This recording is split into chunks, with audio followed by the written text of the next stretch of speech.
Ok, vamos a hablar de la definición, la historia, la epidemiología, clasificación, fisiopatología, diagnóstico, escalas pronósticas y lo nuevo que hay acerca de la sepsis. Ok, primero vamos a hablar de las definiciones. Como primer lugar, síndrome de respuesta inflamatoria sistémica.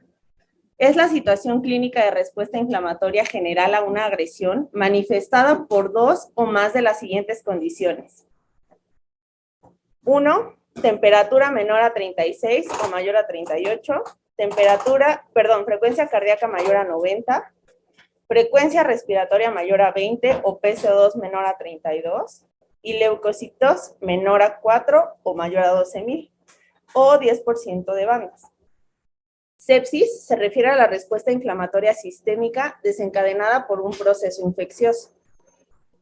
Sepsis severa es la presencia de sepsis más disfunción orgánica aguda, anormalidades de la perfusión o la hipotensión y que además esta va a responder a la adecuada infusión de líquidos.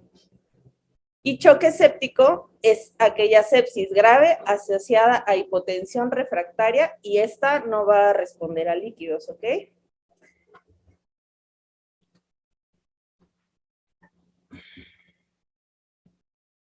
Con el paso del tiempo, estas definiciones han ido cambiando. En 1992 se hizo el primer consenso de sepsis, en donde se dijo que sepsis iba a ser definido como la presencia de dos o más características en cuanto al SIRS, ¿ok? Lo que ya habíamos comentado, temperatura mayor a 38, menor a 36, frecuencia respiratoria mayor a 20, PC2 menor a 32, la frecuencia respiratoria y el conteo de leucocitos. Sin embargo, se dieron cuenta que había muchas patologías que podían presentar estas mismas características y que no necesariamente podría tratarse de un proceso séptico. Sin embargo, bueno, para el 2001 se hace de nuevo un consenso con los expertos de sepsis y se habla sobre una nueva definición. Se crea el SOFA. El SOFA, no sé si lo puedo acercar aquí. No. Ok. El SOFA, en este caso, abarca diferentes características. Sin embargo, la presencia de dos o más de ellas también darían un diagnóstico de sepsis. En este caso, íbamos a dar puntaje del 0 al 4, dependiendo la frecuencia respiratoria o la saturación de oxígeno. En cuanto a la coagulación, el conteo de plaquetas. En cuanto al hígado o la función hepática, el conteo de bilirrubinas. En cuanto a la cardiovascular, la presión arterial. En cuanto al sistema nervioso central, la escala de coma de Glasgow. Y en cuanto a la función renal, la creatinina. Eso, dos características o más de estas positivas darían un diagnóstico de sepsis. También en este consenso en 2001 se habló sobre sepsis severa, que íbamos a hablar de la disfunción orgánica más los criterios para sepsis. Y por último, en 2016, que fue el tercer consenso nacional de sepsis, se modificó y se agrega el Quick SOFA, ¿no? Porque se dieron cuenta que era un relajo hacer y sacar las características de SOFA y querían hacer algo mucho más rápido, porque sabemos que la sepsis, mientras más rápido se trata, mucho mejor pronóstico tiene el paciente. Entonces, se tomaron tres parámetros en cuenta, que son mucho más sencillos de evaluar, que son los que todos conocemos ya. El primero es la escala de coma de Glasgow, el segundo presión arterial menor a 100 y por último frecuencia respiratoria más de 22. Lo mismo, más de dos criterios determinan un diagnóstico de sepsis y en esta ocasión se habló sobre choque séptico. Antes solamente se hablaba de la necesidad de utilizar vasopresores y de los niveles de lactato o hiperlactatemia. En este consenso ya se establece que la necesidad de vasopresores va a ser necesaria, pero va a mantener una PAM mayor o igual a 65 y los niveles de lactato mayores a 2. Entonces tenemos que SIRS generalmente ya no se utiliza, pero bueno, mantiene 4 criterios todavía. La sepsis es un SOFA mayor a 2 o quick SOFA mayor a 2 más ya la presunción de una infección o ya una infección diagnosticada. Sepsis severa es este mismo criterio más falla orgánica aguda, y choque séptico se va a caracterizar por la necesidad de vasopresores para mantener una PAM mayor de 65 y una hiperlactatemia mayor a 2. Aquí una duda. Con respecto a estas definiciones, ¿seguimos utilizando el término de sepsis severa? No. Duda. ¿No has revisado? Ya no se utiliza. Choque séptico. Con respecto también los últimos artículos que han salido en Quick SOFA, salía todo el mundo positivo para sepsis, porque era completamente inespecífico y difícil usarlo solo. Posterior en artículos después mencionaban que utilizando el Quick SOFA como criterio de SIRS era mucho más específico que utilizarlo solo para una guía o una valoración rápida de tu paciente. Pero sí sigue siendo utilizado en la valoración inicial de tu paciente junto con el Quick SOFA, pero juntos funcionan mejor que por separado. Sí, eso es cierto. Sí. De hecho, también lo que hay que hacer es así con la regla, pero te está refiriendo a lo que estás trayendo ahí, pero es de que es como una línea del tiempo conforme ha ido progresando las definiciones. Entonces, las definiciones actualmente las guías, las últimas guías sacaron que nada más es sepsis y choque séptico, y se acabó. Entonces, obviamente, las escalas y todo pues han ido cambiando. Anteriormente, pues sí usábamos el criterio de SIRS, y si bien nos dan cierta indicación, como bien dijiste, o sea, sí se muestran otras patologías, pero las escalas, por ejemplo, en SOFA se utilizan más en triage. Es para hacer una evaluación rápida, que obviamente no transporta mucha necesidad, o sea, hay que ver en qué parte o en dónde vamos a aplicar esas escalas. El Quick SOFA es más aplicable a triage, y también podemos tomar en cuenta los SIRS que mencionas, y por ejemplo el SOFA ya es cuando tal vez tengas a tu paciente ingresado o en la consulta de los laboratorios y ya le das un punto extra, ¿no? Pero aquí es importante ver que, por ejemplo, en qué población están hechas esas escalas. El SOFA es la única que modificaron para el departamento de urgencias. Entonces, las escalas como el SAPS o el Apache son para terapia intensiva y aún así las ponemos nosotros, pero no son para urgencias. Entonces, si nosotros queremos determinar o checar respecto a las escalas, pues necesita que lo valores. Incluso hay otras dos que les cuesta las escalas para que se las mande, que es una se llama SHIP y la otra se llama MES, que son todas las nuevas escalas que salieron en el 2017 y 2018, me parece, que son para determinar mortalidad de los pacientes con sepsis en urgencias, pero a los 28 días. Entonces, esas escalas están hechas en población en urgencias, para que les den una revisada y vean de qué manera estamos aplicándolas y para qué nos hacen. Sí, nada más para puntualizar algunos puntos importantes aquí en el diagnóstico. Como bien mencionan, o sea, SIRS ya no se utiliza tanto por la inespecificidad, o sea, la sensibilidad y la especificidad del diagnóstico era muy baja, ¿no? De acuerdo a los estudios que se realizaron. Entonces se ideó la escala SOFA. Para hacerla más rápido, pues sí se evolucionó hacia el Quick SOFA. Sin embargo, como bien dicen, el Quick SOFA tiene una especificidad muy baja. Entonces, muchos pacientes que no tenían sepsis salían positivos aquí. Lo que nos dice, ¿qué nos dice la definición real? ¿Qué nos dice sepsis 3? Sepsis 3 nos dice 2 puntos por arriba del basal del paciente, ¿no? ¿Qué quiere decir esto? Y eso es bien importante que lo tengan en cuenta, porque luego ahí hay cierto grado de confusión sobre todo en los diagnósticos, ¿no? Si tenemos un paciente que tiene una hepatopatía crónica, que tiene una insuficiencia renal crónica, va a tener alterados puntos de SOFA de base, ¿no?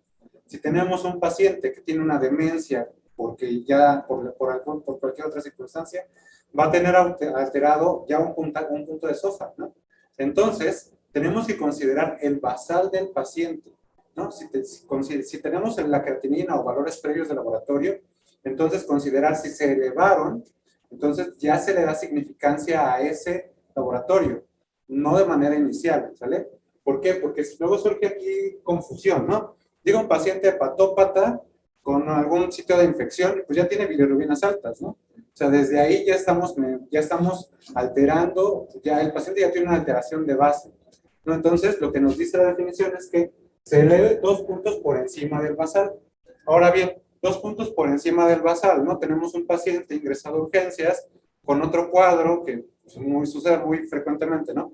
Llega por estado epiléptico, crisis convulsiva, se intuba, desarrolla una buscar ventilación, ¿no? Entonces, ¿puede desarrollar sepsis y choque séptico? Sí. ¿Cómo lo diagnosticamos? ¿Qué SOFA tenía antes y qué SOFA tiene ahora? ¿No? Entonces, con ese puntaje, con esa elevación del basal, ya podemos nosotros hacer como tal el diagnóstico de sepsis en los pacientes que ya tenemos previamente ingresado. Entonces, esa parte sí es bien importante a tomarla en cuenta. Como bien menciona Luis, sepsis severa se elimina de los conceptos, ¿no? SIRS y sepsis severa se eliminan, solamente nos quedamos con sepsis como una disregulación entre la aporte y la demanda causada por una infección que causa disfunción orgánica, ¿no? Y choque séptico, que nos habla de ya valores de tensión arterial y de lactato, ¿no? O sea, la hipotensión persistente refractaria a líquidos con un lactato mayor ¿a cuánto? A 2, exactamente, ¿no? Entonces, aquí también en cuanto a la definición de choque séptico había como mucha controversia cuando se publicó, ¿no? Porque se hablaba de valores de lactato por arriba de 4, ¿no? ¿Cuál es el valor que consideramos para considerar acidosis láctica? 4. Mayor a 4, ¿no? Pero si esperamos a que el paciente llegue a 4, pues entonces vamos a retrasar el tratamiento, vamos a retrasar la reanimación inicial. Por eso que choque séptico se dejó con un lactato por arriba de 2 únicamente, ¿no? Ahora bien, aquí en esta parte, o sea, hacer el diagnóstico de choque séptico también es algo que a veces se complica, ¿no? Por ejemplo, tenemos un paciente que llega a urgencias, desde el inicio que llega hipotenso. ¿Qué nos dice la definición de choque séptico? Tiene que tener uno o los dos. Uno. Entonces, con que tenga la hipotensión, le pasamos los líquidos iniciales, no responde, ya es un choque séptico, ¿sale? Podemos no tener la gasometría de inicio, siempre y cuando la hipotensión no responda a la carga inicial de líquidos, ¿no? Entonces, estas dos definiciones, pues bueno, ya prácticamente las eliminamos. ¿Podemos tomar todavía en consideración el SIRS? Sí, sí lo podemos tomar, pero siempre y cuando valorarlo en el contexto del paciente, ¿no? Solo no nos sirve. Para hacer el diagnóstico de sepsis, no. Tenemos que asociarlo a datos de disfunción orgánica o que tenga alteraciones o lesiones endoteliales. ¿Alguna duda? Por ejemplo, paciente que llega con un cuadro, que nosotros escuchamos un cuadro de exceso, se toma TEA, es un hipotenso, le pasamos una carga de líquidos, no responde, lo ingresamos con choque séptico así, ya, sí, así, ¿no? Sí. Reanimaste, el pH estuvo bien. Lo ideal, que mencionas días es ya 250. El agua no es vida, pero no es eso. Entonces son 250. Si no responde a eso, tu reanimación tiene que enfocarse al otro punto y tiene que ser pensado, independientemente de que ya situaciones extras, pero ya tienes criterios de ingreso del paciente. Y con eso lo justificas y se justifica bien. De hecho, ahorita antes que hablaste de carga, es una carga más dependiente. Tienes un paciente. Pues es a necesitar líquidos, pero igual hay que ver el contexto del paciente, porque aunque llegue el paciente deshidratado, y luego llegan pacientes renales o pacientes con falla cardíaca, y quieren pasar el líquido de la solución que se haga. ¿Cómo indicas una carga? O sea, basado en qué o en qué es una carga, de cómo la o sea, te vas a pasar 1000, o sea, una carga para ti son 1000, son 250, o sea, ¿cómo mides tu respuesta? Si va a mejorar o no, o sea, polémico y le pasaste 500, puede haber pacientes cardiopatas con choque tubulémico, pueden haber pacientes, o sea, hay una gran variedad entre las cargas para cada uno, son diferentes. De hecho, incluso actualmente es un tema muy discutido que también más adelante lo vamos a ver, pero sí es cierto, una carga, incluso ahorita actualmente se utiliza de 3 mililitros por kilo de peso para pasar en 5 minutos. Y con eso tienes que mejorar. O sea, simplemente con eso, que incluso los parámetros también para ver la respuesta a volumen también son muy diferentes. O sea, en algunos te puedes decir, es que la TEA no siempre te va a modificar la elevación de las piernas, lo que estábamos viendo la vez pasada también, el llenado capilar. Entonces hay muchos parámetros. Actualmente lo que queda es, esas son la organización como lo han establecido y con medición del gasto cardíaco. O sea, así como un gold standard actualmente, más o menos. O sea, no como le pasamos carga, pásale 1000, pásale 500 y ya vemos si mejora la TEA y si no mejora su TEA. Es la única herramienta que tenemos ahorita. Obviamente no es como que le hagas el ultrasonido, checas cómo está tu gasto cardíaco y en base a eso lo haces. Pero, o sea, más o menos para que tengan en cuenta el concepto de qué es, de cómo estamos manejando las cosas, o sea, a qué le llamamos carga y cómo estamos manejando las cosas. Ahora bien, aquí tampoco les aconsejo ser tan cuadrados, o sea, hipotensión, ok, TAM menor a 65, ¿no? ¿Todos los pacientes con TAM menor a 65 tienen choque? No, tenemos que individualizar, ¿no? O sea, tenemos un paciente que es delgado, que es anciano, que está desnutrido, ¿no? Entonces, no esperemos TAMs altos, ¿no? O sea, podemos individualizarlo de acuerdo al contexto del paciente. Es un hepatópata, pues va a estar hipotenso de manera fisiológica, ¿no? Entonces, la TAM también, o sea, ¿cuál es el dato más significativo para valorar choque, Erika? ¿Dónde? Llenado capilar. Llenado Es la capilar. manera más sencilla de hacer. Sí, o sea, clínicamente, exactamente, el llenado capilar, ¿sale? O el Motley, si llegan a ver Motley, pues De también. hecho, en base a eso lo que decía, el estudio Andrómeda, que es el de shock Andrómeda, fue el que hicieron en Latinoamérica, con Argentina, y creo que como 5 países. Ese estudio precisamente lo basaron para ver cómo son, o sea, en Latinoamérica obviamente tenemos pocas herramientas. Basado en eso, vieron si el llenado capilar realmente funcionaba. No se veía que disminuía la mortalidad, pero sí veía que le compararon con el nivel de lactato para ver si con eso se da la relación con el lactato. Entonces, sí se veía que alguna relación, no disminuía mortalidad, pero sí era un apoyo, una herramienta en base, o sea, como más práctica, que incluso porque no todos los hospitales tienen gasómetros con lactato como nosotros. Entonces, basado en eso, fue que hicieron como nosotros. No, o sea, de hecho, sí, incluso, por ejemplo, Toluca tiene gasómetro y no tiene lactato. Entonces, allá no pueden medir lactato en un paciente chocado y les llegan muchos pacientes chocados. Entonces, basado en eso, precisamente lo hicieron y sí, el estudio hizo la comparación y efectivamente son iguales. Exactamente, bueno, ahí compararon llenado capilar contra la variación o clearance de lactato, ¿no? Exactamente, entonces, revisen ese artículo, está muy interesante, el estudio Andrómeda. Se habla de respuesta al tratamiento más que de diagnóstico, ¿no? Eso es para ver cómo responde tu paciente al tratamiento, pero sí da mucha significancia pues a lo que es el llenado capilar, ¿no? Sin embargo, bueno, valoramos ventanas de choque, ¿no? O sea, si tiene estado confuso o estado neurológico alterado, si tiene llenado capilar retardado, si te refieres a disminución de la uresis, ¿no? Si tiene Motley o moteado, ¿no? Entonces, es un paciente chocado. Entonces, ahí ese paciente, si te detectas un foco infeccioso, sospechas de un foco infeccioso, pues entonces, pues ya, ¿no? O sea, ¿te vas a esperar a tener lactato? Realmente no, o sea, es un paciente grave, que si tú lo identificas en el momento, pues necesita el ingreso, o necesita la reanimación o el ingreso, ¿no? Entonces, pues ahí sería valorar primero lo que vimos en la clase pasada. ¿Cómo diagnosticamos choque? Pues con las ventanas clínicas, ¿no? Aquí sepsis o sepsis 3 nos dice que tenemos que medir TA y lactato, pero recuerden, TA, individualizarla de acuerdo al contexto del paciente. Y también lactato, porque también no todas las hiperlactatemias son choque, ¿no? También eso tenemos en cuenta. ¿Algo más ahí en esa parte? Ok, bueno, justo contestando la pregunta de Steph, este es un algoritmo clínico que nos da una idea de cómo podemos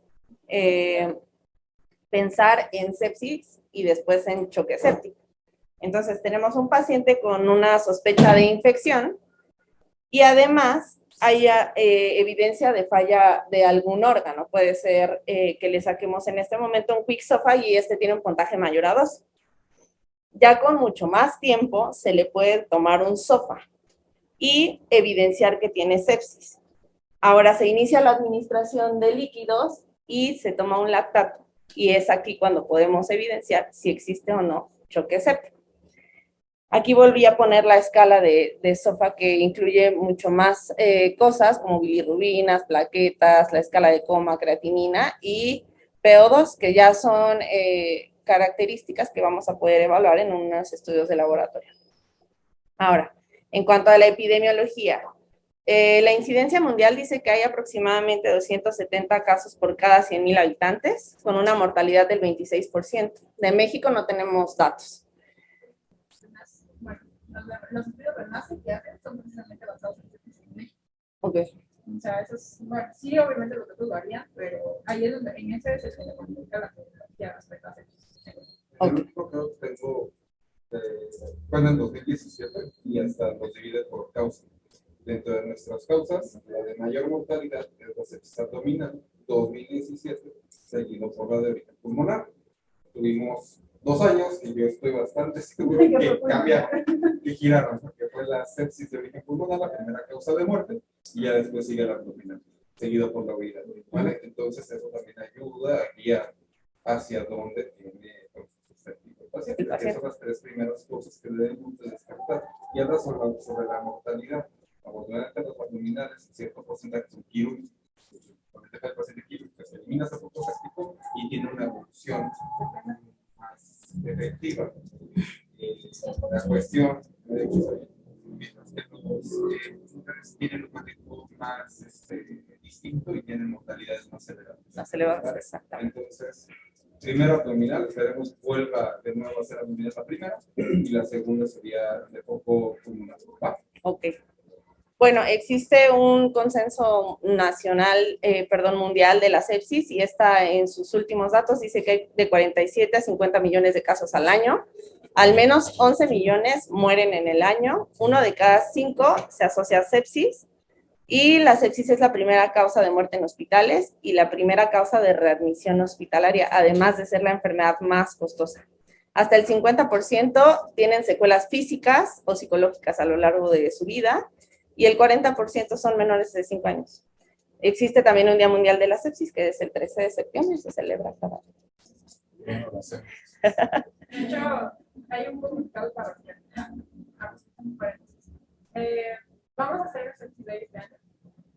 Entonces, va a ser el equipo, van a ser todos los residentes.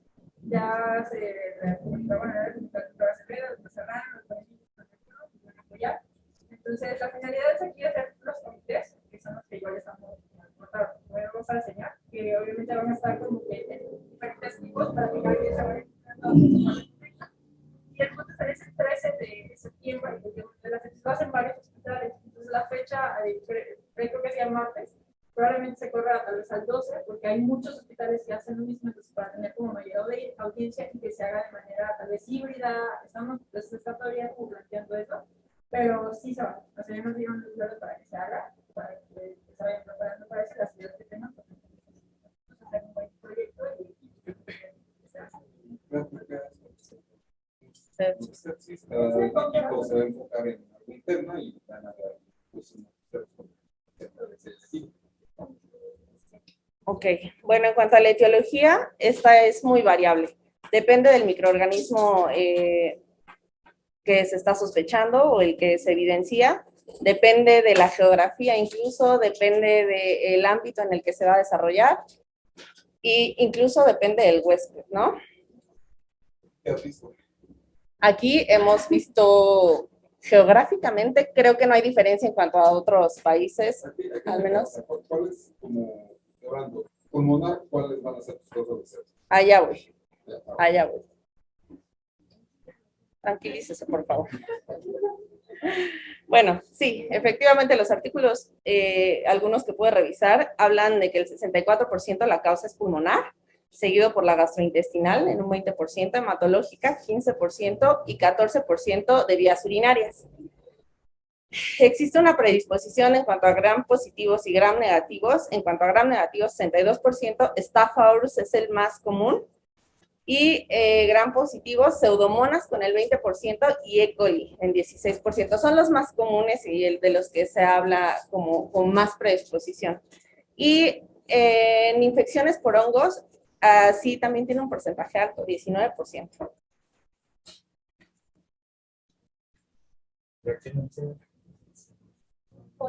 E. coli. No sé, habría que hacer sería un buen tema de investigación Sobre tesis, de biologías de sepsis en el servicio. De hecho, se supone que epidemio y también esto llevan un conteo de los datos de qué patógenos son más frecuentes respecto a qué patología. Y se supone que, o sea, en base a eso tenemos que ir al tratamiento empírico. Pero nosotros no contamos con esa información, y obviamente la doctora Pati nos da una ponencia más adelante sobre esto, para ir viendo hacia qué, o sea, cómo iniciar un tratamiento empírico. también mejor veremos, obviamente, pues mejor respuesta vamos a tener, ¿no? Entonces, o sea, sí están esos datos, pero están ellos por resolver. Bueno, estos son los agentes etiológicos más comunes dependiendo del sitio de infección. En cuanto al pulmonar, neumococo, estafilococo, y en cuanto a hongos, legionela, micoplasma y otros virus. Abdominal, gram negativos, entre ellos E. coli, la más común, Klebsiella, y anaerobios, enterococos y hongos cándida.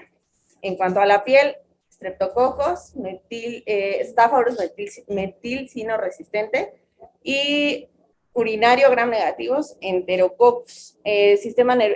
Asociado a catéteres, Staphylococcus coagulasa negativo, y también el Staphylococcus metilcilino resistente.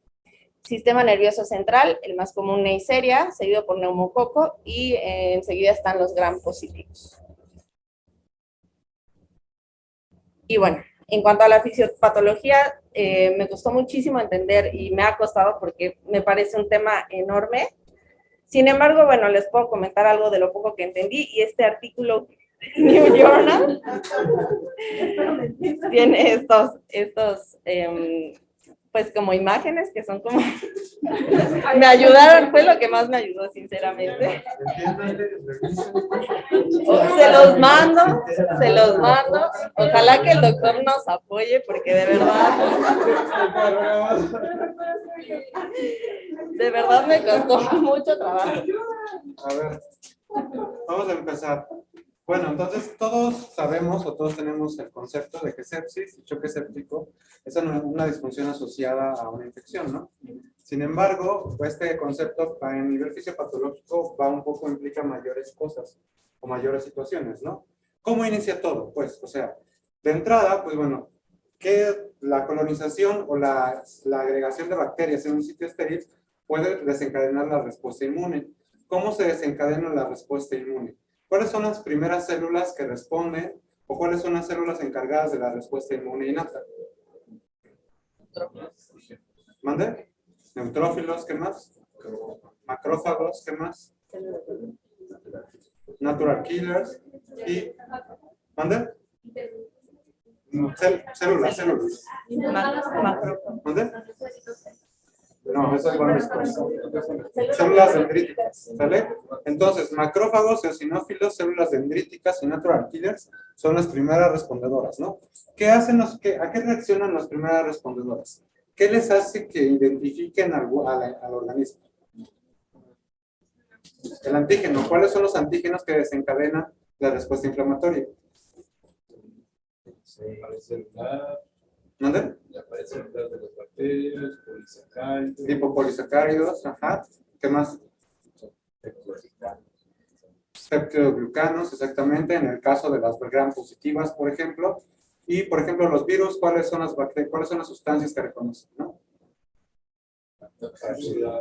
La cápsula, bueno, más que la cápsula, las proteínas, exactamente, las proteínas de la membrana de la cápsula y el ADN o que conforma el virus, ¿no? Entonces, en la fisiopatología hay dos tipos de moléculas. Las que vamos a denominar PAPs o patrones asociados a patología, a patógenos. Los DAMs, ¿no? Los PAMs, ¿cuáles son? El peptidoglucano, el lipopolisacárido, todo lo que se encuentra rodeando al microorganismo, ¿no? Y los DAMs son los que se encuentran dentro del microorganismo. Tras la lisis del microorganismo, se liberan sustancias como el ADN o el ARNM o el ADN mitocondrial, que son las que van a desencadenar o las que van a reconocer de primera instancia la célula de respuesta innata, ¿no? Entonces, una vez que la célula de respuesta innata identifica esos dos tipos de moléculas, las interioriza, las fagocita y luego las muestra, ¿no? ¿Las muestra a quiénes? A los linfocitos B. A los linfocitos B y después, posteriormente, a los linfocitos T, que van a ser los encargados de la producción de anticuerpos, ¿no? Entonces, si una bacteria o un microorganismo entra de primera instancia al organismo, se es reconocida por las células de primera respuesta y presentada. Sin embargo, si el paciente ya tuvo un evento previo de infección, entonces ya hay anticuerpos que responden de primera instancia, ¿no? Entonces, ¿ahí qué vía se activa? Cuando ya hay anticuerpos. ¿Dónde? ¿Cuál? Complemento. La vía alterna, la vía clásica y la otra, la tercera, no me acuerdo cómo se llama, ¿no? Entonces, mediante estas, ya sea la respuesta innata o la respuesta mediada por complementos, va a comenzar la liberación de interleucinas, ¿no?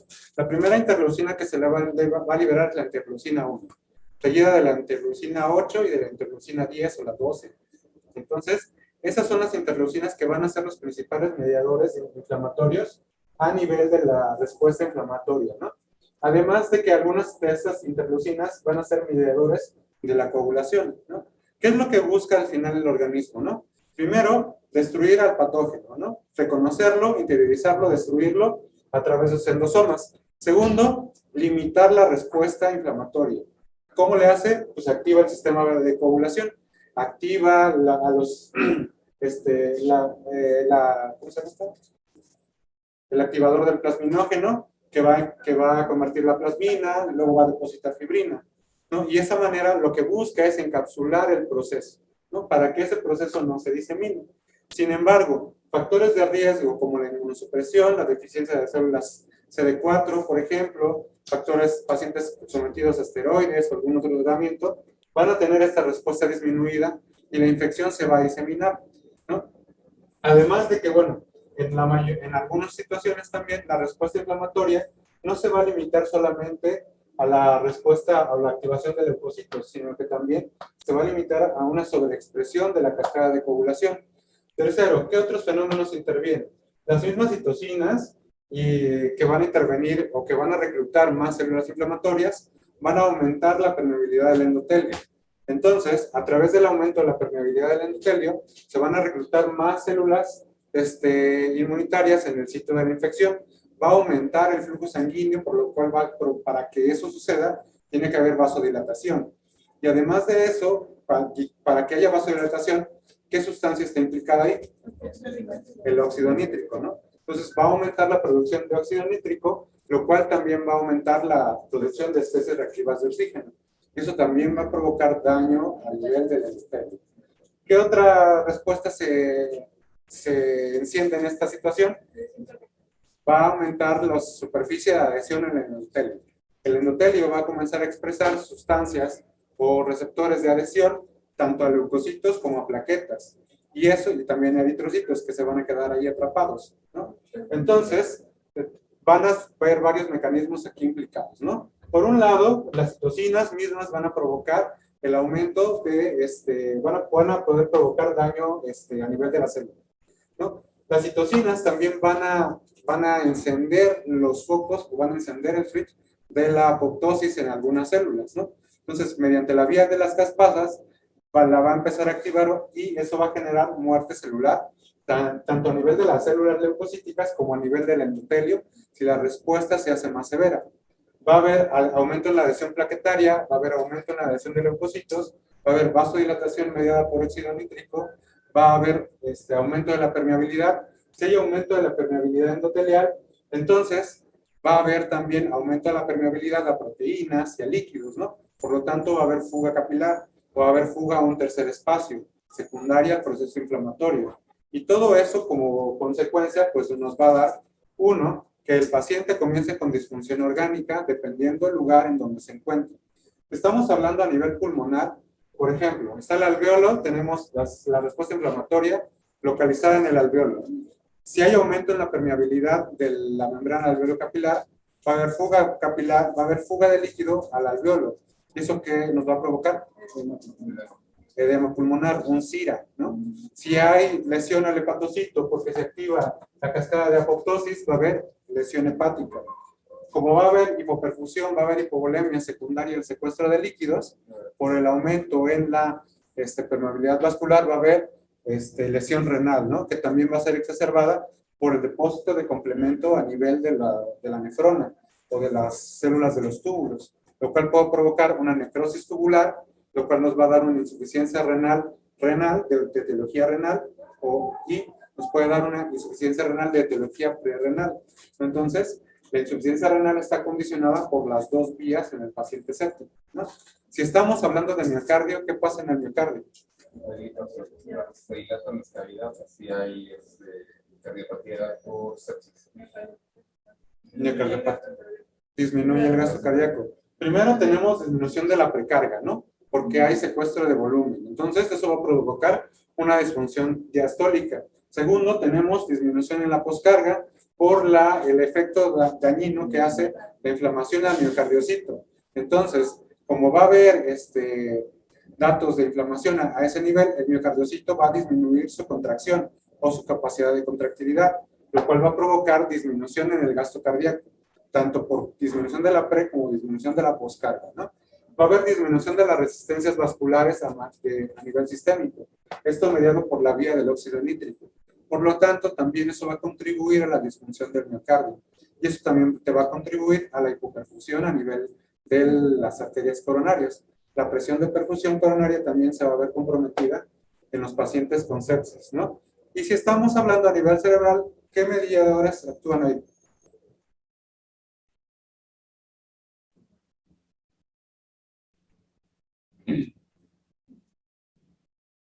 ¿Cuáles son los responsables del edema cerebral en la encefalopatía hepática?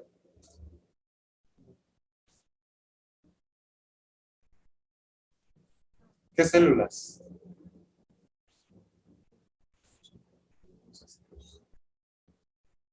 Los astrocitos, exactamente. Entonces, la respuesta inflamatoria va a dañar a los astrocitos. ¿Qué hacen los astrocitos? ¿Qué función tienen a nivel de la microbia? Fisiología, niños. Cuando cicatriza,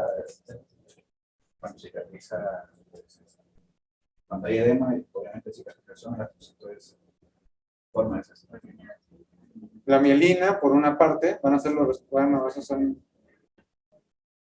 van a ser también responsables de la membrana hematoencefálica, ¿vale? Entonces van a rodear a los vasos capilares y van a generar como tal la barrera hematoencefálica.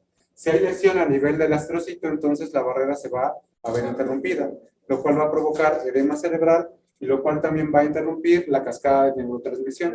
Por lo tanto, ¿cómo va a ser la encefalopatía de un paciente séptico?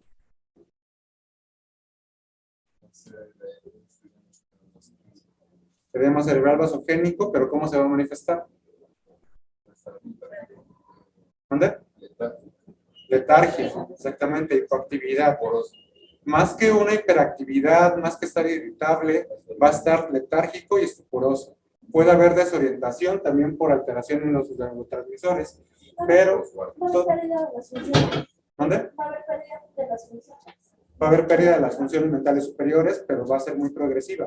Y eso, lo más común es que el estado de despierto se vea alterado. Eso mediado por el edema vasogénico, ¿sí? Y la neurotransmisión también te va a disminuir el estado de alerta, pero también te va a desencadenar la desorientación, ¿no? Entonces, todos estos fenómenos van a ir afectando de a uno los órganos. ¿Cuáles son los órganos que son más sensibles al efecto de la sepsis? De primera instancia, el que más sufre primero es el riñón, ¿no? Es el primero que empieza a sufrir. De ahí, pues bueno, cerebro, más o menos, ¿qué tan frecuente es la encefalopatía asociada a sepsis aquí? Es baja, realmente es muy baja. Lo que más comúnmente hemos llegado a ver son hígados de choque, ¿no? Entonces, de repente tenemos transaminasemia, tenemos aumento de las bilirrubinas, ¿no? Asociada a la hipoperfusión.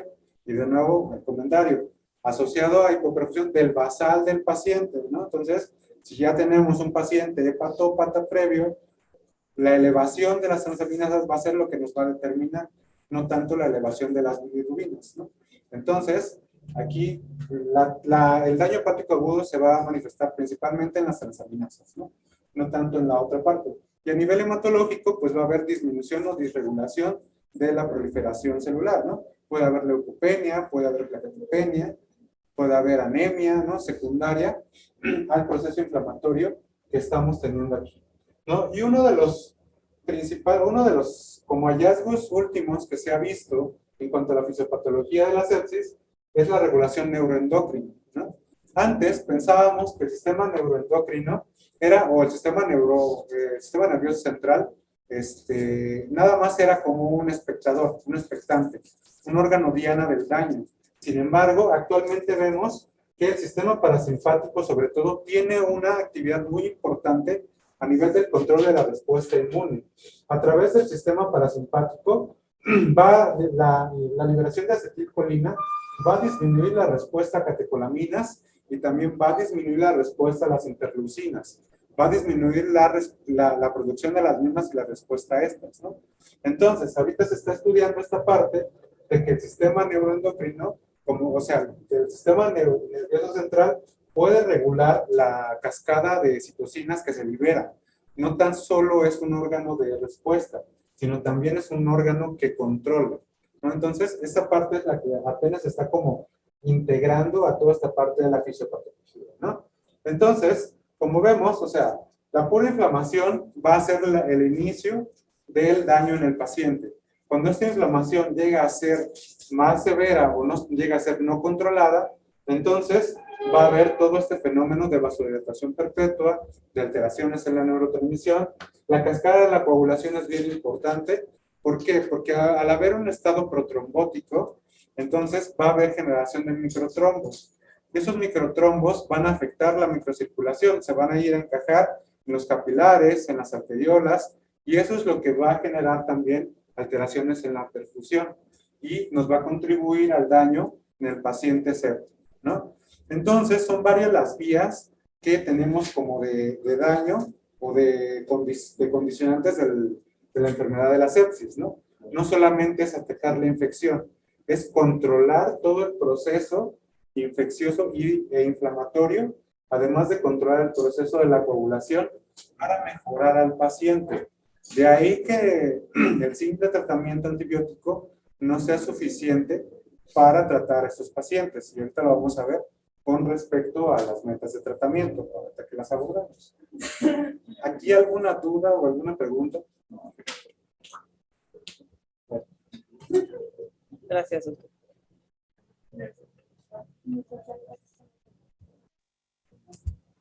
Bueno, en cuanto a los factores de riesgo para tener un proceso séptico o llegar a choque séptico, existen muchísimos. Sin embargo, los más comunes son enfermedades óseas, haberse expuesto a algún proceso quirúrgico, estar con algún tratamiento inmunosupresor, miocardiopatía, haber tenido un ingreso previo a una unidad de cuidados intensivos, haber tenido una hospitalización larga, la presencia de cáncer, enfermedad pulmonar obstructiva crónica, cirrosis hepática y hemodiálisis.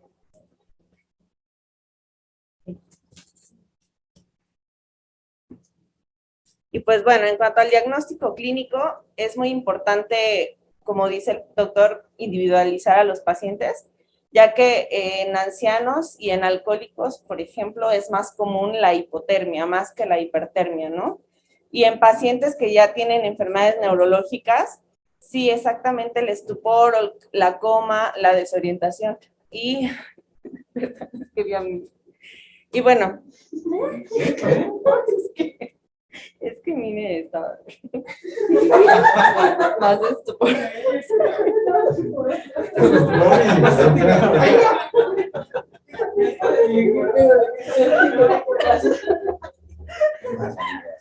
Perdóname. Un ejemplo.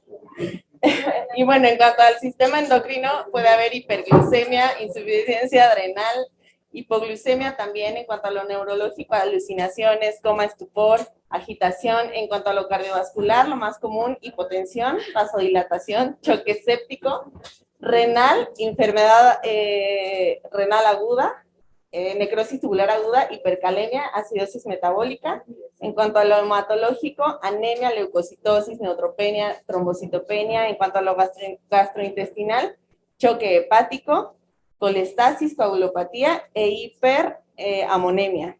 Y en cuanto a lo pulmonar, hipoxia, edema de pulmón y enfermedad de disestrés agudo. Entonces, como dice el doctor, básicamente depende del área en donde esté sospechando la infección o donde se haya documentado, y puede dar muchísima clínica. Y depende, y hay que individualizar a los pacientes. Bueno, hasta aquí alguna duda, pregunta, comentario. ¿Quieres dar este? Pongo la del... Dale, escape. Ah. Vamos a ponerme.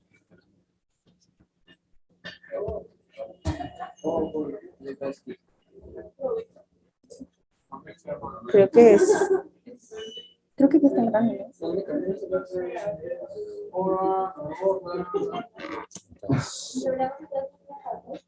No, o sea, en la próxima clase. Para que no queden este proceso.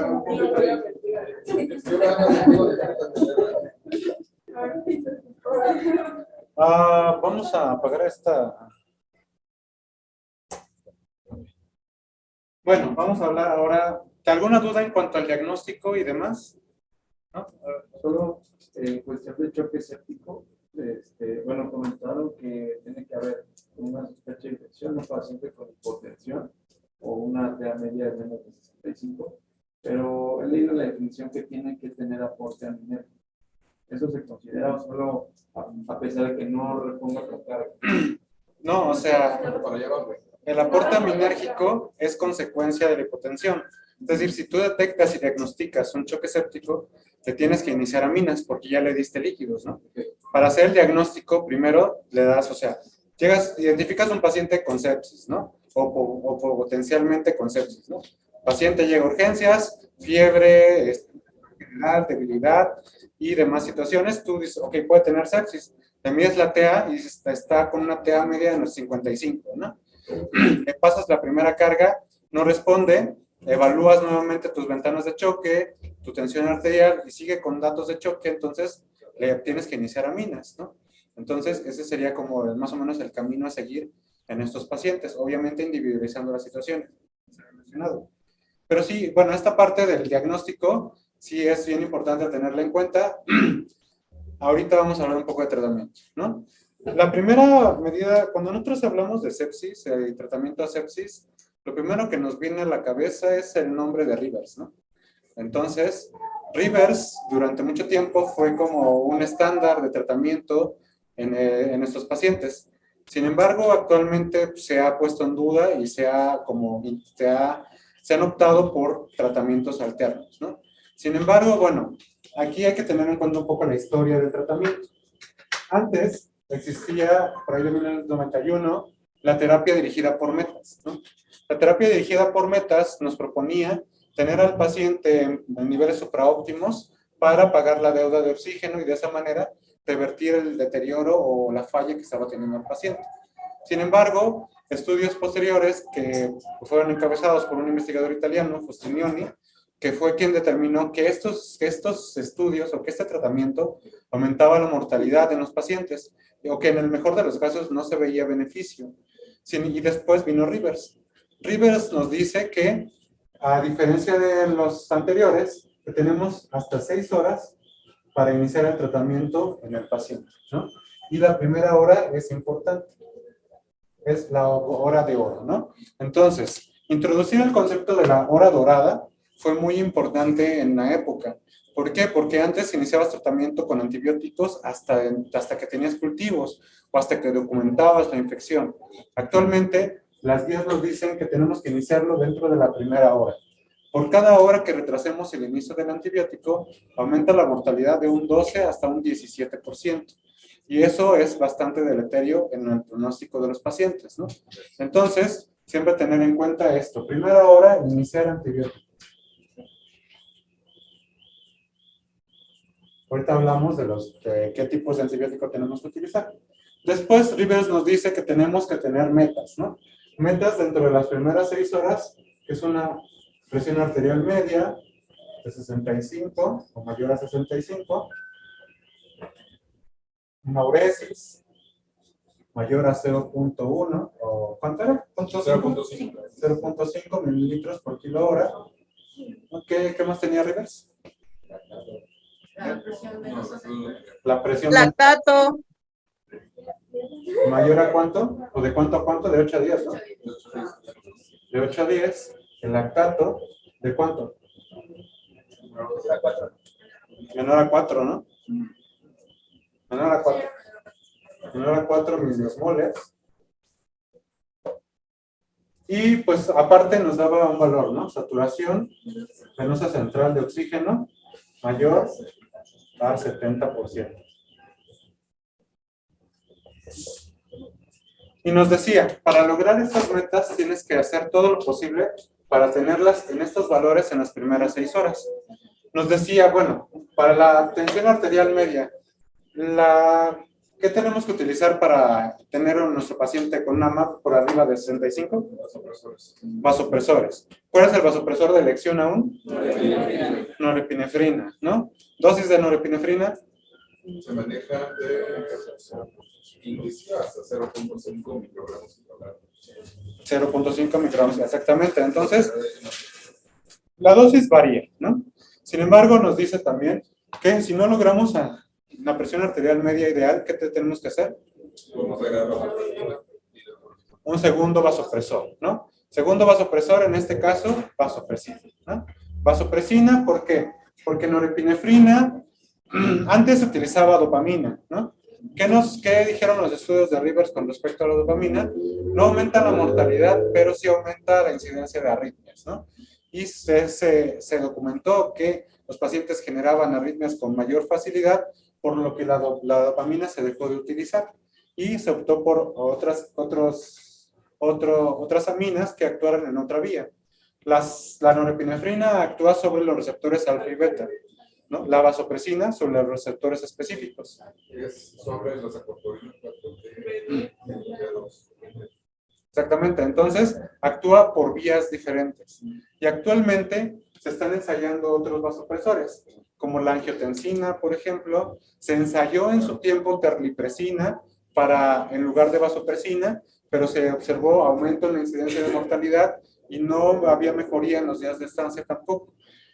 Entonces, incluso epinefrina o fenilefrina en algún momento se llegaron a ensayar. Sin embargo, norepinefrina y vasopresina son los dos vasopresores de elección en mantener la tensión arterial media, ¿no?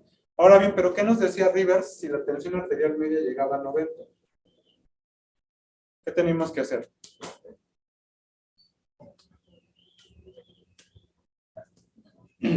Iniciarle vasodilatadores, ¿no? Entonces tenías que iniciar nitratos o tenías que iniciar betabloqueadores. Y pues eso también era como con estudios posteriores, ya no nos hablaban de el paciente con hipertensión, nos hablaban en mantener una tensión arterial media por arriba de 65 solamente. Ahora bien, norepinefrina, ¿cuál es la dosis tope que dijeron? 0.5 microgramos por kilo de peso. Ok, ¿tenemos que llegar a 0.5 en los pacientes con NORE? No, desde 0.25 podemos agregar el segundo vasopresor e impregnar con esteroide. Aunque ya se considera que a partir de punto 1 aumenta la mortalidad. Entonces, realmente, a partir de punto 1 ya se podría tener. Esa quedó como tarea, ¿no? Investigar cuál era el nivel de la... ¿Qué pasó? Que decía que comparadas a la decía el inicio vasopresina a nivel de 0.25. Sí, lo que está escrito es El 0.25 vamos a agregar. Ahorita, hace unos meses, de hecho, salió un artículo donde decía que podíamos comenzar a cuenta a partir de 0.05, ya comenzar a pensar en un segundo vasopresor.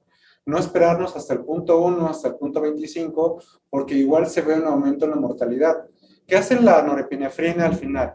Vasoconstriñe los lechos esplácnicos, ¿no? Entonces, intestino, riñón e hígado son los más afectados con el uso de dosis altas de norepinefrina. Por lo que les voy a pasar ese artículo. Está interesante porque si te dice, los últimos hallazgos están pensando en iniciarla a partir de 0.05 gamas, ya no esperarnos a dosis más altas.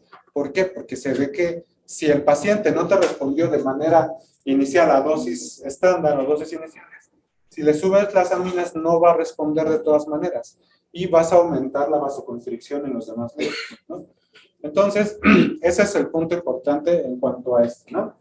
Ahora bien, la uresis, pues bueno, aquí no hay mucho que estudiar, ¿no? Antes se hablaba de punto 1, bueno, de punto 0 hasta 1 de uresis, ¿no? Ahorita es punto 5 lo que tenemos que estar buscando. Y este es un punto importante siempre estar evaluando en los pacientes. PVC y saturación venosa. ¿Qué dicen? Ya no se utiliza para guiar reanimación. ¿Por qué? Debe ser muy específica y la saturación menos es 40%. ¿Cómo qué? Hasta por ejemplo, de hecho, las nuevas guías mencionan que la reanimación tiene que ser guiada por ultrasonido, no se puede usar. Exactamente. Entonces, PVC lo eliminamos de las metas, ¿no? O sea, la PVC se ve influenciada tanto por las resistencias vasculares pulmonares, por la integridad del miocardio, de las cavidades derechas, si tiene o no tiene valvulopatías, ¿no? Entonces, también sí influye la precarga, el volumen sistémico, sí influye también el tono venoso, el tono arterial, ¿no? Hay muchas determinantes en este nivel, entonces, PVC ya no se utiliza. Ya es una de las metas que ya no tenemos en cuenta, ¿no? Saturación venosa central. ¿Qué onda con esto? ¿Por qué se utilizaba la saturación venosa? ¿O qué? La saturación venosa guiaba sobre todo con el taller porque estamos en un estado hiperdinámico. Significa que no hay la extracción suficiente de oxígeno. Si lo completamos con una gasometría arterial y con una venosa central, no vamos a tener la extracción de oxígeno suficiente, lo cual nos sugiere de un estado hiperdinámico del paciente y que algo nos está faltando para que haya extracción del oxígeno a los tejidos. Recordemos que nada más no hipoperfusión significa no está llegando sangre con buen tono, sino no está viendo extracción ni de glucosa ni de oxígeno. Y eso es lo que mata al final el tejido, porque son los dos sustratos iniciales para una buena reanimación, un buen estado hemodinámico. Y también se lleva el lactato. El lactato nos está indicando de que está consumiendo o está produciendo energía por otras vías, no por la vía aerobia, sino por otras vías. ¿Vale? ¿Qué dicen los demás? De hecho, o sea, sí, tienes razón en cuanto a la saturación venosa, la que usaban antes, o sea, la mixta, que o sea, se supone que en promedio es como un 25% de la extracción de oxígeno que hay por parte de los tejidos. Pero como se da toda la cascada proinflamatoria, toda la coagulopatía que se genera, los microtrombos y todo eso, entonces obviamente a nivel de los capilares, que son los que más sufren eso, o sea, ese intercambio. Entonces, o no se está liberando suficiente aporte, o sea, como menciona, o de plano el tejido está sufriendo demasiado, que no le llega, aunque le esté llegando mucho oxígeno, no lo va a captar. Entonces, por ende, se va a ir a la circulación anaerobia, y es lo que causa el síndrome de insuficiencia mitocondrial, microcirculatorio mitocondrial, que genera que no sacar los pacientes, y por ejemplo, que le pongamos líquidos, cuando vemos de que está lavando lactato, que menciona que es como el objetivo, simplemente lo reperfundimos o lo hidratamos, lo reanimamos y después vemos que el paciente aumenta lactato. Pero es precisamente porque a nivel mitocondrial todavía el tejido, a nivel microcirculatorio, aunque a nivel macrocelular, en cuanto al paciente, macrocirculación, se ha visto tal vez una mejoría en cuanto a la reanimación.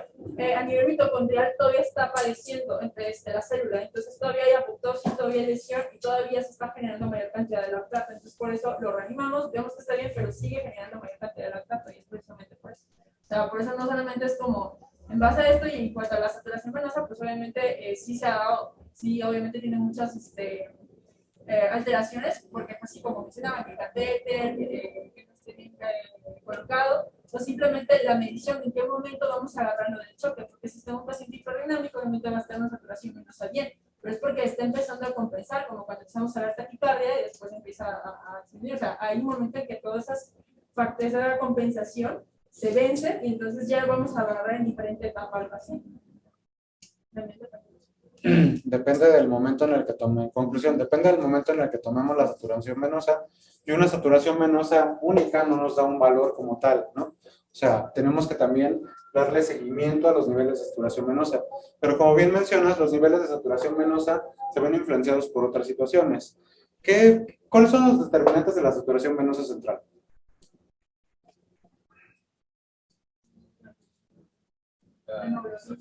El nivel de hemoglobina, ¿qué más? El nivel de extracción de oxígeno. La presión de oxígeno. La extracción, ok. La presión de oxígeno, exactamente. La posición en la que esté, ajá. ¿Qué más?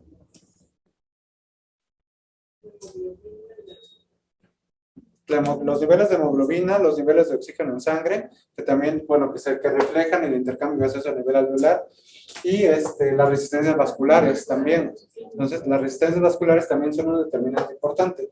Entonces, ¿qué nos decía Rivers para mejorar esto? ¿Qué decía que hiciéramos? De primera instancia, ¿qué era lo primero que teníamos que valorar aquí? Primero decía, valora la PVC, ¿no? Si la PVC está baja, métele volumen hasta tener una PVC normal, una PVC en rangos. Segundo, valora la hemoglobina. Si tu hemoglobina está por debajo de 9, con un hematocrito menor a 30, transfúndele paquetes para elevarlo y mejorar el transporte. Si no se mejoraba con esas dos medidas, ¿cuál era el tercer paso? No, inotrópico. Le ponían dobutamina. Entonces le ponían dobutamina para mejorar este valor de saturación venosa. Y eso también aumentaba el índice cardíaco y pues por lo tanto se decía que aumentaba la perfusión a nivel de los tejidos. Sin embargo, ¿qué dicen los estudios actualmente? ¿Con cuánto tenemos que transfundir a un paciente con sepsis? Menor de 7, exactamente. 7 es el valor aquí importante. No esperar llevar al paciente a un 9, a un 10, a un 30 de hematocrito. Si tiene menor de 7 le transfundes, pero si llega a 7, ahí lo puedes dejar sin ningún problema. Aquí, bueno, Arrays, Promises y el Process son los que desmintieron esta parte de la transfusión. En ellos vieron que los niveles de hemoglobina compararon a dos grupos, pacientes con hemoglobina por arriba de 7, pacientes con hemoglobina por arriba de 9, compararon mortalidad, días de estancia y respuesta al tratamiento, y no se vio diferencia entre uno y otro grupo, ¿no? Por lo tanto, con una hemoglobina de 7 es suficiente para mantener al paciente dentro del tratamiento o de las metas de tratamiento. Entonces, la saturación venosa, como tal, ya no es una indicación precisa. Por lo tanto, colocar un catéter venoso central ¿la sepsis es igual a colocar un catéter venoso central? ¿No? No.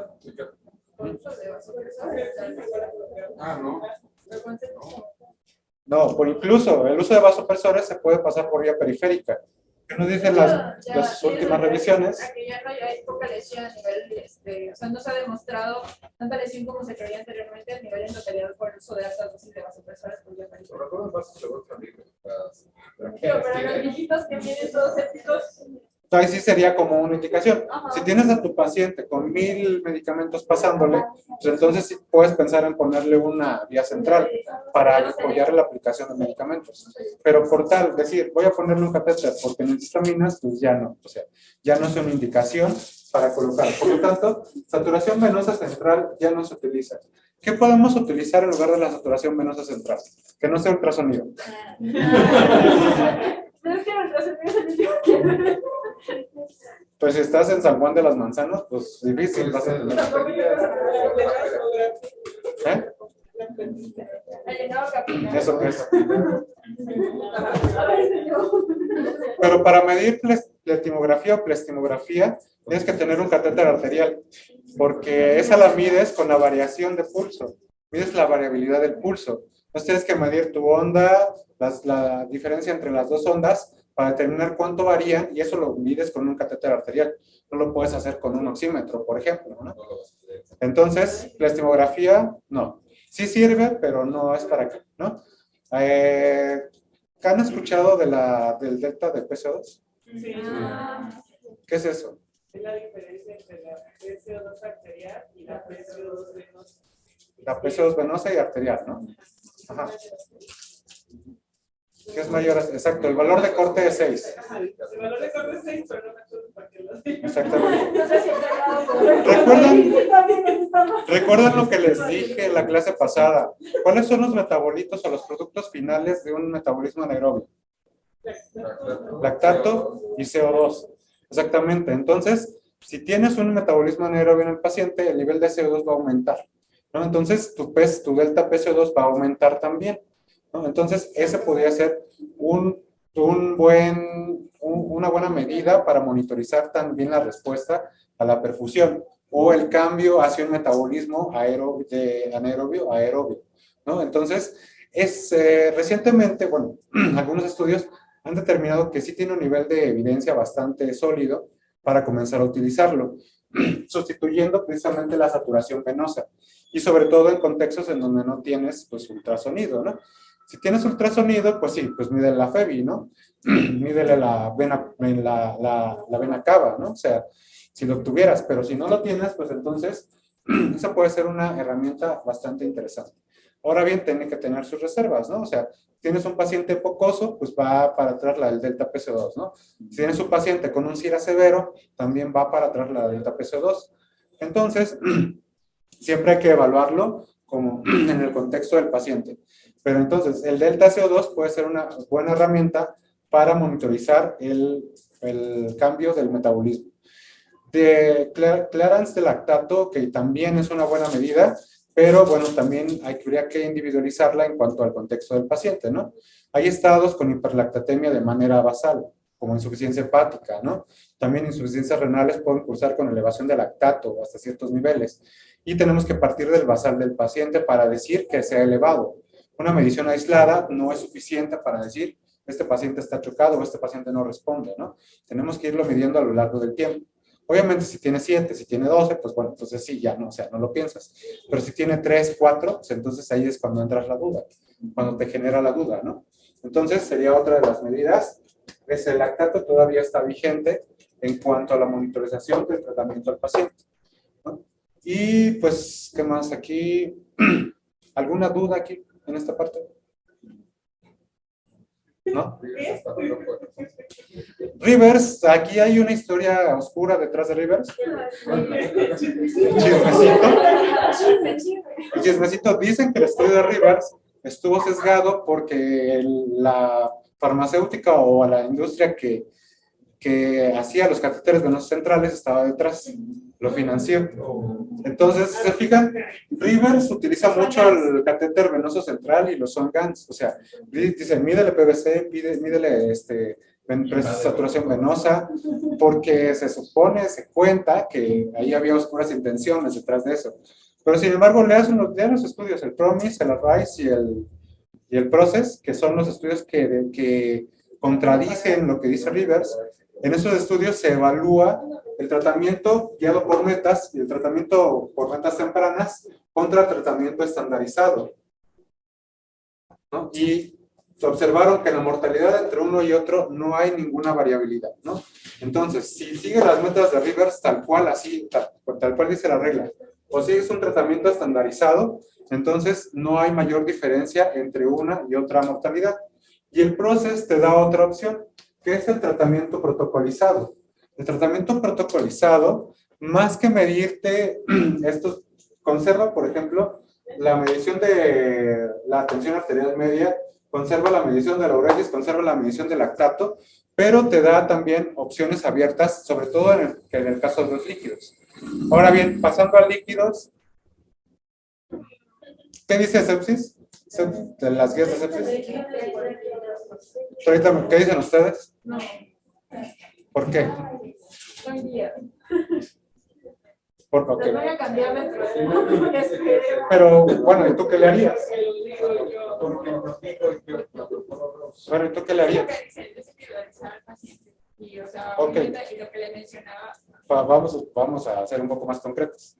Llega un paciente a tu sala de choque ahorita, te dicen, doctor, está chocado, tiene datos de infección, tiene una úlcera sacra, tiene una TAM de 45. ¿Cuánto le vas a pasar de líquidos?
No se escucha.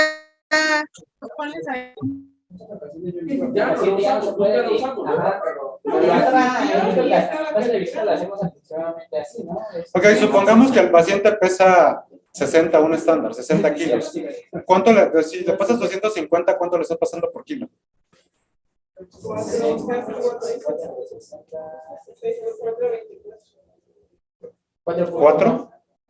4 mililitros por kilo. ¿Y 4 mililitros por kilo es una cantidad adecuada? ¿Quién dice que no?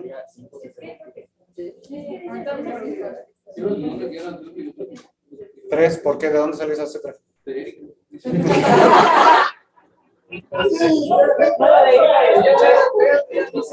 Si la DR3 dice, eso tiene que ser, dice.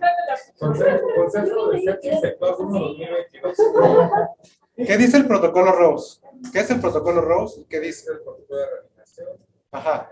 Cada letra es Una fase de la reanimación. De reanimación, optimización, Descarga. y la de evacuación.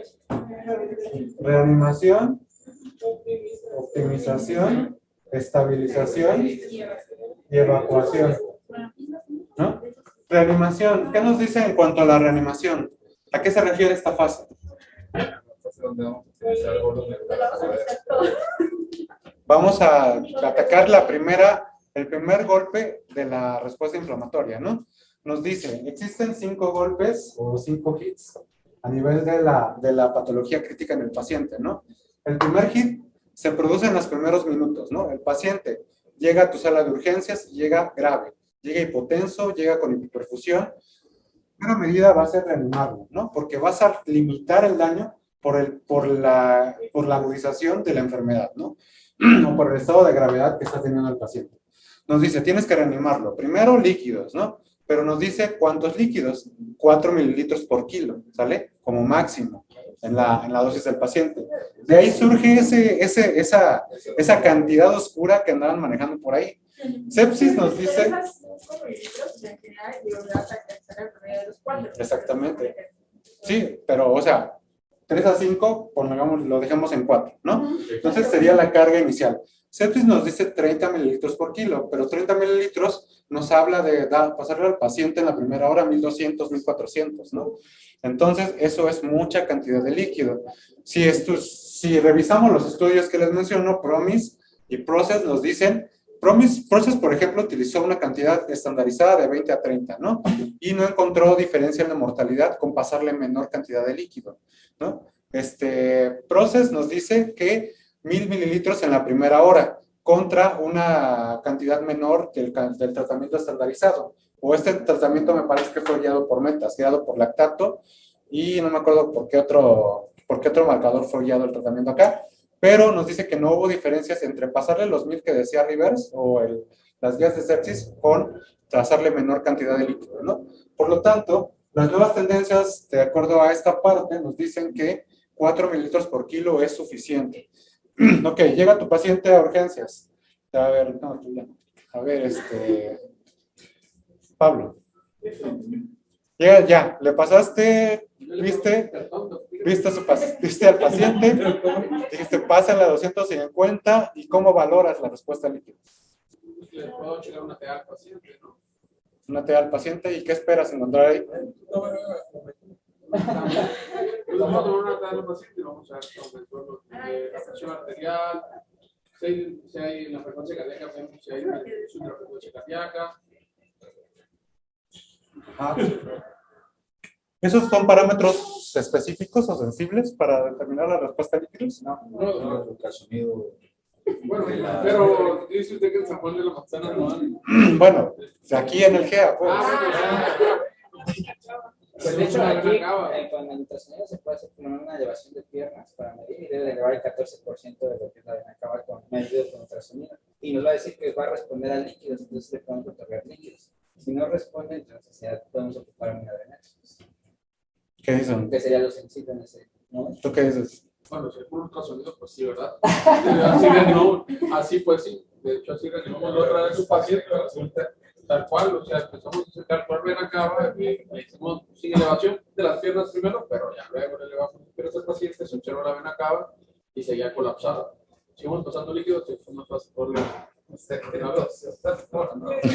Hasta que empezó con Hasta que estertores. se murió. Hasta que, no sé por qué, pero empezó como a toser No lo rojo. entregué vivo, no, mira, lo entregamos vivo. Ya. ¿Qué nos dicen con respecto al reto de líquidos? Si le das la primera dosis de líquidos y no se distiende la vena cava, ¿le sigues pasando hasta que se distiende? ¿Hasta dónde? ¿Hasta cuándo detienes la reanimación? Tenemos que ir haciendo el cálculo, con la ¿no? estabilidad de la vena cava. Entonces, no me acuerdo si es mayor a 60%. Depende. Si es en disensibilidad, es de 0 a 40 va a responder el paciente. Si es con colapsabilidad, si es mayor a 60% va a responder el paciente. La colapsabilidad se ve de pacientes intubados, la disensibilidad de pacientes que no están intubados.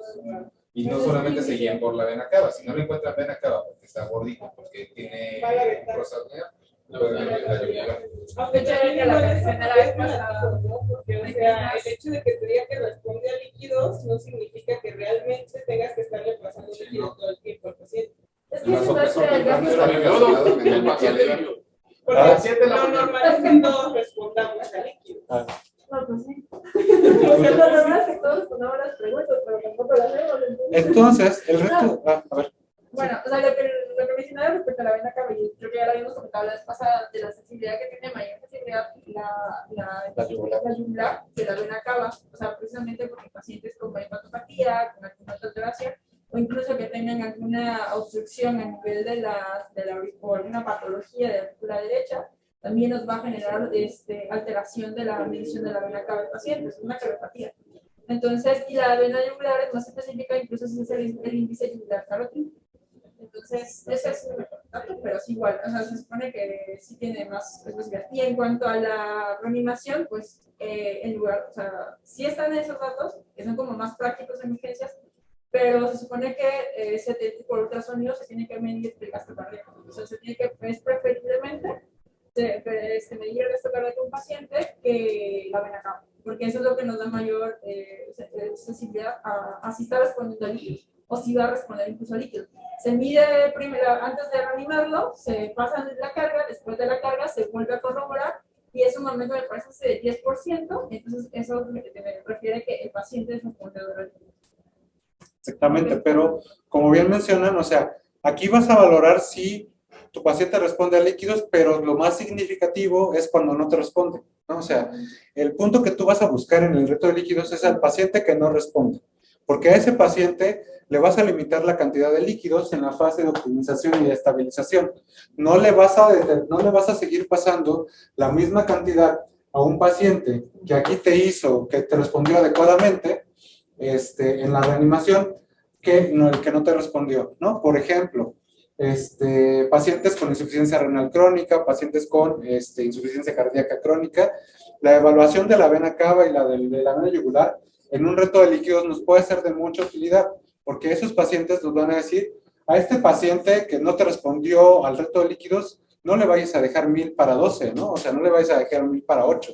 Ya cuando esté aquí, restríngele los líquidos aquí para que no vaya a haber disfunción cardíaca, ¿no? O sea, de todas maneras, ¿qué nos dicen las últimas recomendaciones con respecto a los líquidos? Le pasas la primera carga y le inicias aminas, ¿no? O sea, ya no te esperas a que no responda como tal, o sea, ya no te esperas a que le pases 1, 2, 3 litros, ¿no? ¿Qué nos decían las primeras guías de sepsis? De 2 a 3 litros en las primeras horas, si no te responde, inicias vasopresor. Actualmente, pues le pasas la primera carga, solamente valoras la respuesta o no, pero de todas maneras, si te responde, le inicias aminas, ya le inicias norepi de manera temprana, ¿no? Entonces, esa sería como la indicación. ¿Qué buscamos con el reto? Entonces, no respondedores, ¿no? Los respondedores, de todas maneras, les vamos a terminar iniciando aminas, porque de esa manera, o sea, se va a mejorar el pronóstico en los pacientes. ¿Algo aquí que quieran comentar? ¿Están de acuerdo? Entonces, si responde o no responde, siempre vamos a iniciar aminas. Exactamente. Si está chocado, o sea, lo estás pasando por un choque séptico. Entonces, ese paciente forzosamente te va a requerir aminas. No esperen a hacer vasopresor, o sea, úsenlo temprano, no pasa nada, el catéter no es urgencia. Solo me gustaría que volviera Luis a repasar los porcentajes de si usa ventilador. Depende, o sea, si usa ventilador vas a usar el índice de colapsabilidad, si no usa ventilador, el índice de sensibilidad. Lo tienen que practicar porque es muy usuario dependiente, pero terriblemente usuario dependiente. Si no lo saben utilizar, no se guíen al principio, pero empiecen a practicar ahorita que tengan mucha fe. Pero usar otras salidas. Muy bien, entonces, líquidos restringidos, primera carga de 4 mililitros por kilo inicial, valorar respuesta e iniciar aminas de manera casi inmediata, ¿no? O sea, en las primeras horas, en los primeros momentos. Siguiente línea de tratamiento, antibióticos. ¿Qué onda con eso? Amplio espectro. Pipetazo, tigreciclina, carbapenémicos. ¿De cuáles? ¿Pipetazo? ¿De inicio? Pipetazo, lidesolín y artapenem ya de... Y para los hongos. No vaya a ser así lo vi. Por si las dudas. No, ¿qué dice la ATS y qué dice la ¿cómo se llama esta? La de ITSA. ¿Qué dice la ITSA? ¿Cuáles? Medicamentos o betalactámicos con actividad antipseudomona, ¿no? Mertapenem o meropenem, o en su caso, cefalosporinas con actividad antipseudomónica, ¿no? Cefepime. Se tiene también la penetración hacia el órgano diana, o sea, qué tanto se puede, bueno, la distribución, la disponibilidad, qué tanto el tipo de efecto. ¿En cuánto tiempo tarda para hacer el efecto del antibiótico y cómo se va a distribuir? Exactamente, tienes que evaluar el volumen de distribución y también la afinidad albúmina, ¿no? También, porque también eso te va a influir en la respuesta al tratamiento. De hecho, actualmente se está como una tendencia a reutilizar los aminoglucósidos como tratamientos de primera línea. Sin embargo, teniendo en consideración la lesión renal que pueden ocasionar por los efectos adversos. Te dicen los nuevos artículos que puedes considerar única dosis durante el día y valorar función renal. Si está disminuida, darla con periodos más espaciados, 1 a 2 días, pero se está considerando por el volumen de distribución. ¿Qué pasa en el paciente con sepsis? ¿Qué otra comorbilidad afecta al paciente con sepsis? Que puede afectar la farmacocinética de los antibióticos. Desnutrición, hepatopatía e hipoalbuminemia. La hipoalbuminemia es bien importante valorar en los pacientes. Eso te va a determinar el volumen de distribución de los antibióticos. Por lo tanto, también se tendría que valorar eso de primera instancia. Ahí tengo un artículo precisamente de esa parte donde te dice, de acuerdo al volumen de distribución y a la función renal, cuáles son los antibióticos que pudieras utilizar, sobre todo en pacientes con hipoalbuminemia. Y dentro de los primeros están los aminoglucósidos. Después pudieras utilizar las cefalosporinas con acción antipseudomónica o los betalactámicos de esa misma línea. Y ya como última, pues ya piptazo, ¿no? O algún otro de nueva generación. Los disacáridos o... ¿Cómo se llaman estos antibióticos? Vancomicina y glicopéptidos, esas. Entonces, pero eso es ya como líneas secundarias o ya cuando tengas un foco infeccioso ya documentado con antibiograma. Pero de primera instancia, actual, ¿qué tenemos aquí? Cefalosporinas, ¿no? O sea, podríamos utilizar meropenem, ¿no? En dado caso, pero también valorando el sitio de infección, a dónde llega y cuál es nuestro objetivo. Pero también la función renal del paciente para valorar la dosis, pero siempre teniendo en cuenta iniciarlo en la primera hora, ¿no? Desde el momento en que diagnosticamos sepsis, comenzar el tratamiento antibiótico, porque el retardo en este inicio va a ser el que va a determinar el pronóstico en el paciente. Ahora bien, siguiendo con la etapa de reanimación, albúmina. ¿Qué dicen ustedes?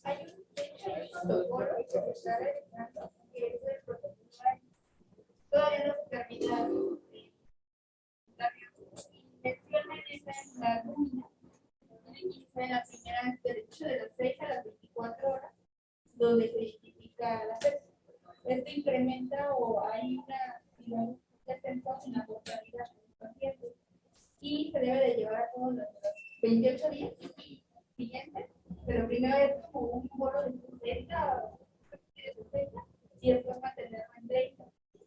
De hecho, hay dos más otros estudios que no me acuerdo cómo se llaman, pero se basaron en eso para continuar este tipo de protocolo. Y dice que han disminuido la mortalidad, por eso muchos lo utilizan. Pero todavía no.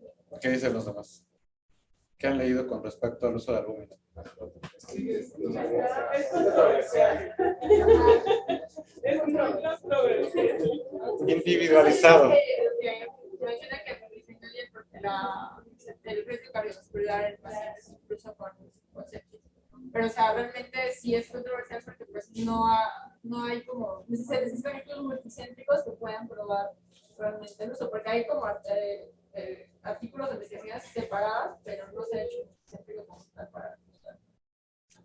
Actualmente, bueno, la mayor indicación es la hipoalbuminemia ya documentada. Por cada gramo de albúmina que se suba, se disminuye la mortalidad en estos pacientes. Sin embargo, tendrías que documentarla antes, ¿no? Iniciarlo de manera temprana y a todos los pacientes todavía está como, quién sabe. Las guías de sepsis, la sepsis 3 todavía te dice que la puedes considerar dentro de las primeras 6 horas, pero siempre individualizando a las condiciones del paciente. Si tu paciente es hepatópata, cursa con hipoalbuminemia de manera crónica, la puedes pensar. De hecho, la albúmina en las hepatopatías se ha visto que sí ha mejorado la mortalidad en los pacientes, cosa que antes, en los años anteriores, pues estaba como en contradicción, ¿no? Nos decían que no le pasáramos porque no había efecto en la mortalidad. Sin embargo, actualmente sí se ha visto. Y en el tratamiento en la sepsis sí se ha visto una mejoría en la mortalidad, pero en determinadas situaciones clínicas, ¿no? Pues la más como común o la más indicada es la hipoalbuminemia ya documentada en los pacientes. Y eso sí te puede mejorar un poco la mortalidad en los pacientes que cursan con sepsis. Entonces, albúmina no a todos, solamente a aquellos que realmente se pueden beneficiar del tratamiento con estas, ¿no? Y esteroides.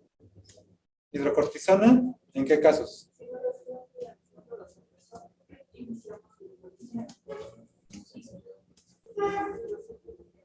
¿Con base en qué? ¿En qué estudios? Surviving es una guía, es una compilación de varios estudios.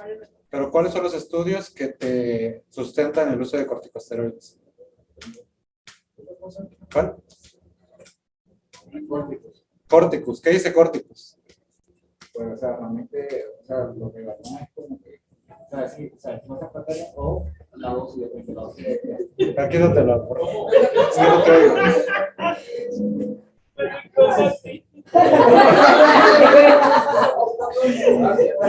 No, si quieres acércate porque aquí en el Zoom no te van a oír nada.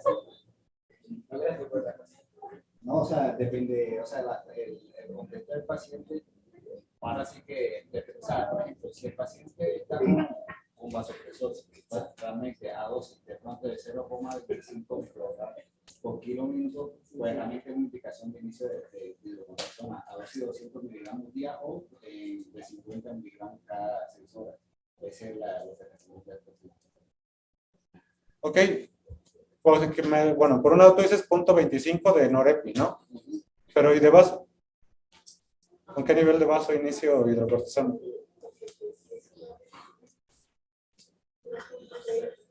¿Eh?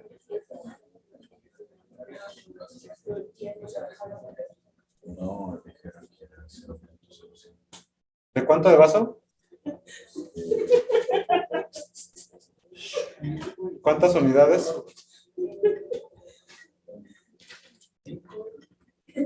No, era punto 0.05 creo, de unidades por kilo minuto. Ajá. Entonces son dosis en las que ya puedes considerar el inicio de la hidrocortisona. Pero sin embargo, Corticus no nos dice que mejora la mortalidad. Nos dice que la mortalidad es igual en los pacientes en los que dejas hidrocortisona y en los que no lo dejas. Los días de estancia también son los mismos. Y el ingreso a UCI es exactamente igual. Corticus no apoya el uso de hidrocortisona. Lo que lo apoya es sepsis, la guía de sepsis como tal. La incluye como un tratamiento emergente al choque refractario, pero como tal evidencia que sustente actualmente el uso de hidrocortisona, realmente no hay. Hay algunos estudios que sí, como que igual, o sea, han dicho lo mismo que Corticus hasta el momento. Corticus fue por ahí del 2016, 2017. Actualmente ya hay otros, no creo que el 2007, algo así, no me acuerdo. Pero ya actualmente sí hay nuevos estudios en cuanto al uso de hidrocortisona, pero todavía está, pues, si no tienes otra cosa y no te responde, le inicias hidrocortisona. Pero como tal que digas, mejora la mortalidad,